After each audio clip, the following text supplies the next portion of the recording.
શિવપુરાણ તમે વાંચો ને તો એમાં વિધિ વિધાનનું બહુ મહત્વ છે, વિધિ વિધાનનું બહુ વર્ણન છે વિસ્તારથી।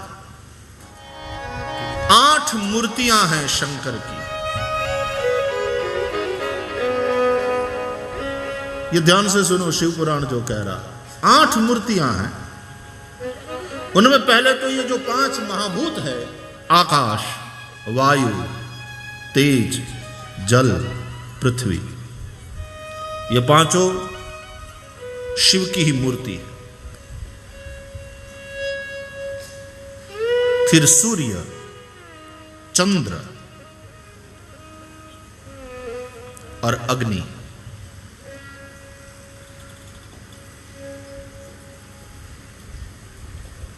यजमान, ये ध्यान देने वाली बात। आकाश, वायु, तेज माने अग्नि, जल, पृथ्वी, सूर्य, चंद्र और यजमान, ये भी शंकर की मूर्ति। क्यों? क्योंकि शिव को भजने वाला शिव रूप हो जाता है। या तो शिवो भूत्वा शिवम यजेत, देवो भूत्वा देवम यजेत। शंकर जी की उपासना करने वाला भी शिव स्वरूप ही है। तो 8 मूर्तियां शंकर जी की कही गई है। 5 महाभूत शिव की मूर्तियां हैं।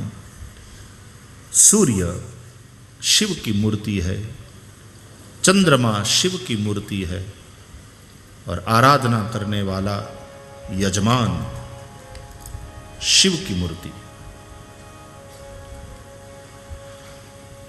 और इसलिए शंकर जी के 8 नामों से शंकर जी की अर्चना करना चाहिए। शर्व एक नाम है, शर्वाय नमः। शर्वः सर्वगतः शिवः शशिनिभः श्रीशंकरः पातु माम्। शर्वाय च नमः, भवाय च नमः। शर्व दूसरा नाम है भव।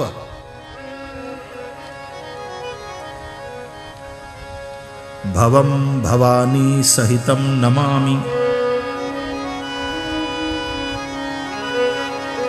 स, श और श तीनों के उच्चार में ध्यान रखना।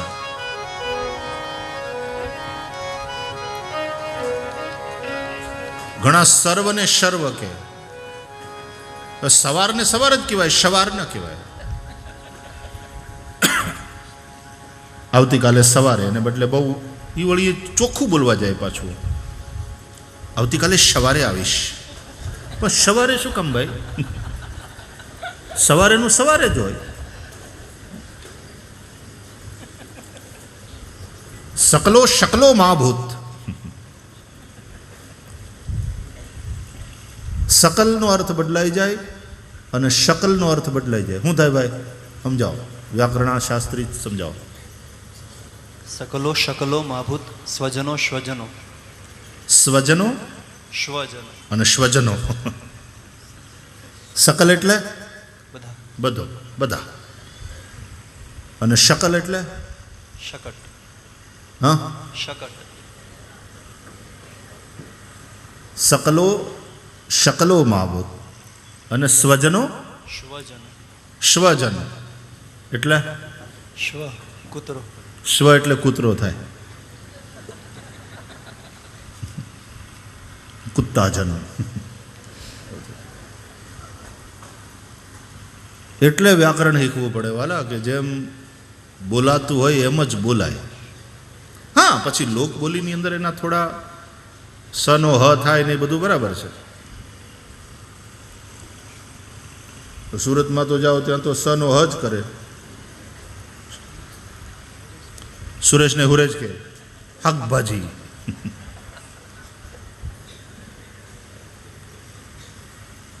તનો ટ કરે અમે હુરટી। ટમેહો આવ્યા, ટમેહો આવવાના। અને આજે વિદેશમાં હું એકવાર ત્યાં કેનેડા ઉતર્યો ને તો મને જે ભાઈઓ લેવા આવ્યા હતા એ ભાઈ જે ગાડી ચલાવતા હતા ટિપિકલ સુરતી બોલે। મને વાહ, ભલે ને આપણે કેનેડામાં કેટલા વર્ષથી રહ્યો, મને કે 20 વર્ષ થઈ ગયા। મેં કીધું આ બદલતા નહીં। પ્યોર એમ ને એમ ફૂરટી જેવી હોય એવી આપણે રાખવાની અકબંધ, પાકી રોટી.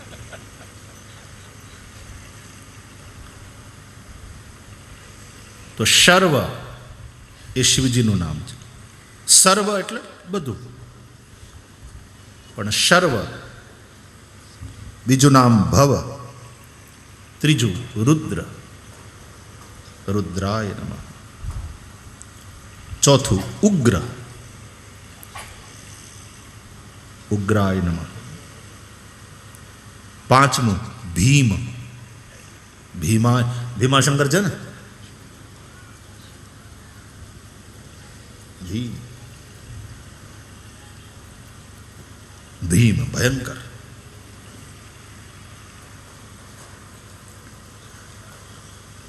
છઠ્ઠું ઈશ્વર, ઈશ્વરાય નમઃ.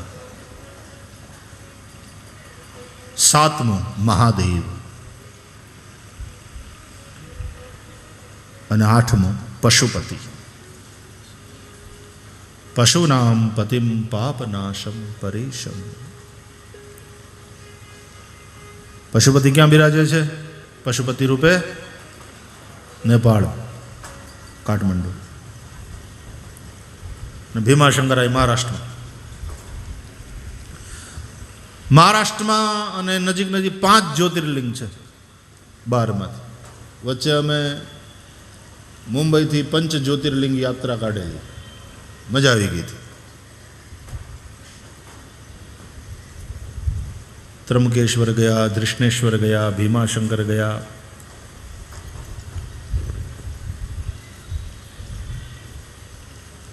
ઓઢા નાગનાથ ત્યાં ગયા.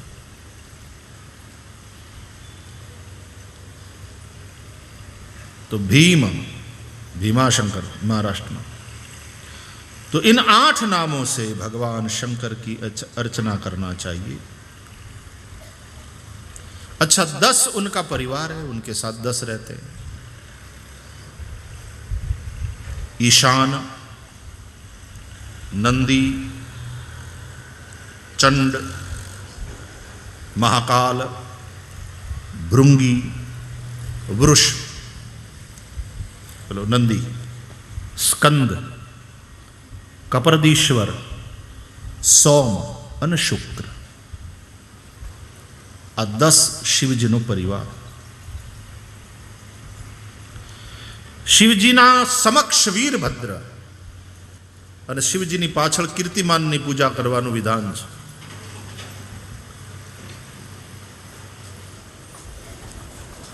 અગિયાર રુદ્ર અને શિવજીનો મંત્ર 5 એને પ્રણવ લાગે એટલે ઓમ પહેલા લગાડી પછી નમઃ શિવાય.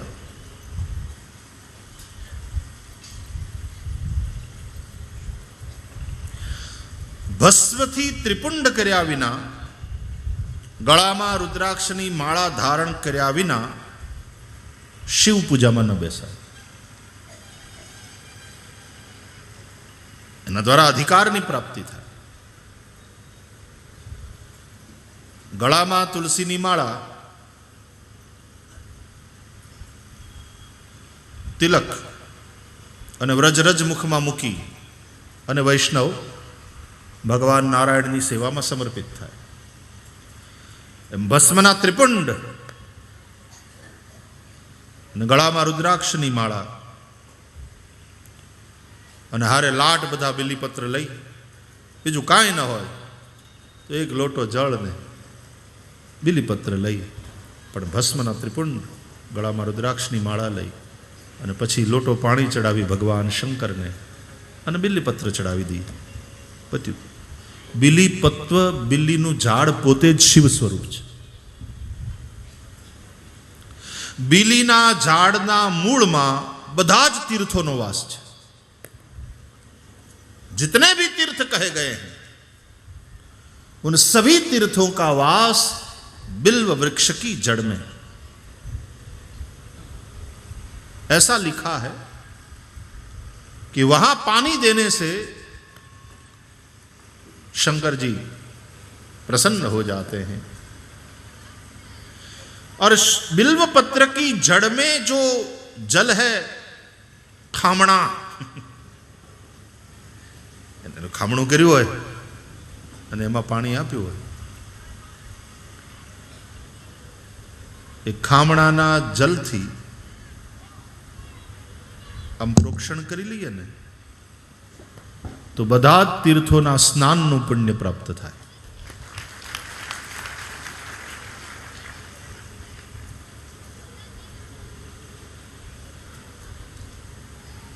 बिल्व वृक्षना नीचे એ ખામણા પાસે બેહાડી અને ત્યાં બ્રાહ્મણ ભોજન કરાવવામાં આવે.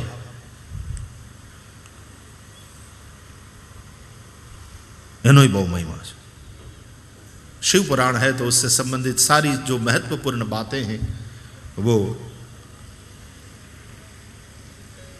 सुत जी के द्वारा बताई जा रही है. यह कथा भी सुत जी कह रहे हैं. सुत पौराणिक है, सभी पुराणों की कथा सुनाने वाले पौराणिक सुत हैं और वे ही ऋषियों को सुना रहे हैं. कई लोग ऐसा कहते हैं कि शिव नैवेद्य में सबका अधिकार तो नहीं लेना चाहिए. अब कोने कीधु? शिव को भोग लगाया हुआ जो भी नैवेद्य है उसके दर्शन मात्र से पाप का नाश होता है, तो लेने से तो पता नहीं.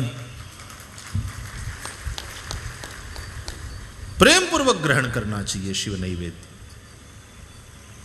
लेकिन शिवलिंग को जो ऊपर जो समर्पित किया जाता है या शिवलिंग का स्पर्श जिसको हो गया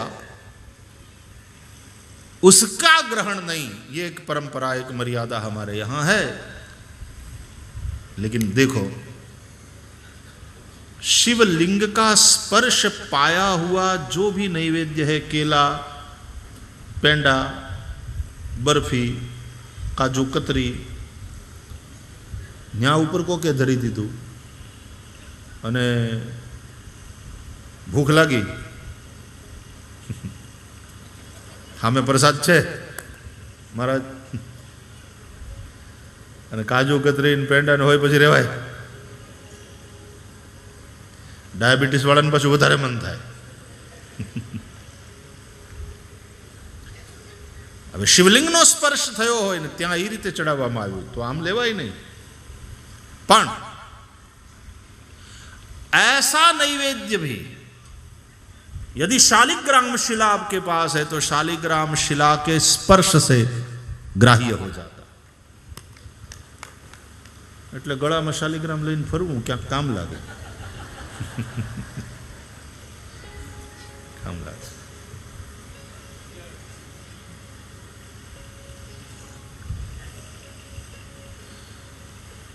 एक जणाना घरमा शालिग्राम ની પૂજા, અવડા શાલિગ્રામ મોટા બટેટા જેવા એ સાઈઝના શાલિગ્રામ અને નવડાવતો તો હવારના પોરમાં ફળિયામાં ઓલું કૂતર્યું ભસતું હતું. બે વાર હડ હડ કર્યું, કૂતર્યું ગયું નહીં. પછી ગુસ્સો આવ્યો ને તો છૂટા શાલિગ્રામ માર્યા. એ ભૂલી ગયો કે હું હેનો ઘા કરું. છૂટા શાલિગ્રામ માર્યા, આંટી ગયો અને અવડા શાલિગ્રામ જે કૂતરાને લાગ્યા ને તો બચાડું રોતું રોતું રોતું વહી ગયું ત્યાંથી. પછી આને ખબર પડી કે અરે મેં શું માર્યું. દોડીને ગયો, શાલિગ્રામ ભગવાનને લઈ આવ્યો, માથે ચડાવ્યો, માફી માગી અને વળી પાછા સ્નાન કરાવતો કરાવતો કે 15 વર્ષથી પૂજા કરું, આજ કામ આવ્યા. બોલ્યો 15 વર્ષની પૂજા પછી શાલિગ્રામ ભગવાન એને આવા ફળ્યા.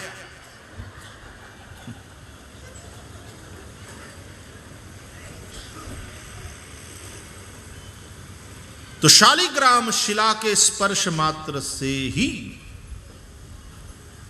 शिवलिंग को स्पर्श हुआ है, वह नैवेद्य भी ग्राह्य हो जाता, नहीं तो उसमें चंड का अधिकार है. आप लोगों ने कई शिव मंदिरों में देखा होगा, शिवलिंग के ऊपर जल चढ़ाया जाता है, पंचामृत चढ़ाया जाता है और जो भी समर्पित किया जाता है। फलों का रस, शेरडीना रस थी शिवजी ऊपर अभिषेक था, બધા ફળોના રસથી અભિષેક था। और वो जब जलाधारी से होते हुए उत्तर की ओर से बहते हुए जाता है तो कभी कभी मंदिर में वहां बाहर एक चंड को रख दिया जाता है और चंड यूं हाथ धर करके उस जल को पी लेता है। उसमें उस चंड का अधिकार, तो चंड उसको पी लेता है। और चंड की मूर्ति इस तरह से बनाई जाती है कि वो चंड मुंह से पी ले, वो शिव नैवेद्य, शिव निर्माल्य उसको पी ले और फिर उसके इंद्रिय भाग से वो बाहर निकलता। પછી એને કૂદીને આમ જાય ને તો એમાં દોષ નથી। તમને સમજાવું, સાંદીપનીમાં ભગવાન ચંદ્રમૌલીશ્વર બિરાજે છે, उत्तर भाग तरफ बिराजे છે, जलाधारी उत्तर तरफ છે, शिव पश्चिमाभिमुख છે। પણ આપણે સાંદીપનીમાં હરિમંદિરની આખી પરિક્રમા કરીએ છીએ। આમ તો શિવ નિર્માલ્યને વળોટાય નહીં, અપરાધ છે, પણ ત્યાં ચંડ મૂક્યો છે। चंड पी लेता है वह, फिर परिक्रमा करने में दोष नहीं। तो शास्त्र परंपरा के अनुसार मंदिरों की सब रचना और मंदिरों की व्यवस्था होती, क्योंकि वहां से अलग से एकदम बनाया होता शिवालय तो फिर उसकी वो 3/4 परिक्रमा का व्यवस्था होती। लेकिन यहाँ साथ साथ पंचदेव पंच शिखर में विराजे हैं, तो हम पूरी परिक्रमा लगाते हैं सभी देवताओं की एक साथ, तो वहां चंड रखा गया। तो शिव निर्माल्य में चंड का अधिकार है, लेकिन उसमें भी एक विधान है कि यदि बाणलिंग है, बाणलिंग माने नर्मदेश्वर, नर्मदा जी के अंदर से निकले हुए पत्थर से जो लिंग बनता है जिसको नर्मदेश्वर कहते हैं। और नर्मदेश्वर की महिमा भी ऐसी है कि नर्मदेश्वर में भगवान शिव और गंडकी नदी के तट पर मिलते हैं शालिग्राम, शालिग्राम शिला में भगवान विष्णु, उनका नित्य निवास माना गया। उनमें तो प्राण प्रतिष्ठा की भी आवश्यकता नहीं है, उनमें नित्य निवास और स्पर्श मात्र से पाप का नाश कहा गया है, ऐसी महिमा। तो नर्मदेश्वर माने बाणलिंग, या तो लोहलिंग हो, स्वर्ण है, रजत है इत्यादि धातु से बनाया गया लिंग,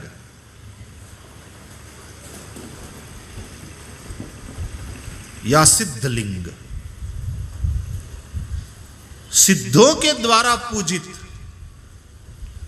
जो सिद्ध पुरुष है उनके द्वारा स्थापित पूजित, या तो जिनकी आराधना करके किसी को सिद्धि प्राप्त हो गई है उसको सिद्धलिंग कहेंगे।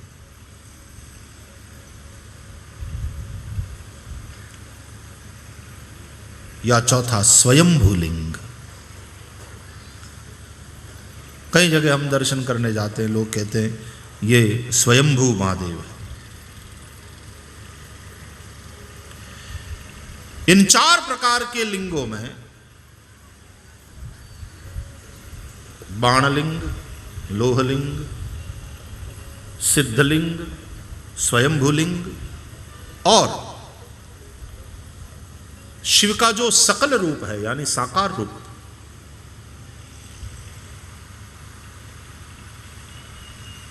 इन 5 को जो नैवेद्य समर्पित किया जाता है उस नैवेद्य में चंड का अधिकार नहीं है, वो आप ग्रहण कर सकते हैं, सब लोग ग्रहण कर सकते हैं, नहीं तो चंड का अधिकार माना गया। बाकी शिव जी के सामने वो थाल में भोग लगाया जाए, थाली में આપણે થાળ ગાઈએ, આરતી ઉતારીએ, પછી એ પ્રસાદ બધાને મળે. તો કેવળ શિવલિંગનો સ્પર્શ પામેલી જે કંઈ વસ્તુ નિર્માલ્ય વસ્તુ હોય એમાં અધિકાર નથી, એ ચંડનો અધિકાર છે. પણ મેં જેમ કહ્યું એમ એમાંય તે એવી શિવ નિર્માલ્ય વસ્તુઓને પણ શાલિગ્રામ શિલાનો સ્પર્શ થાય તો વળી પાછી એ બધી જ વસ્તુ ગ્રાહ્ય બની જાય છે, ગ્રહણીય થાય છે.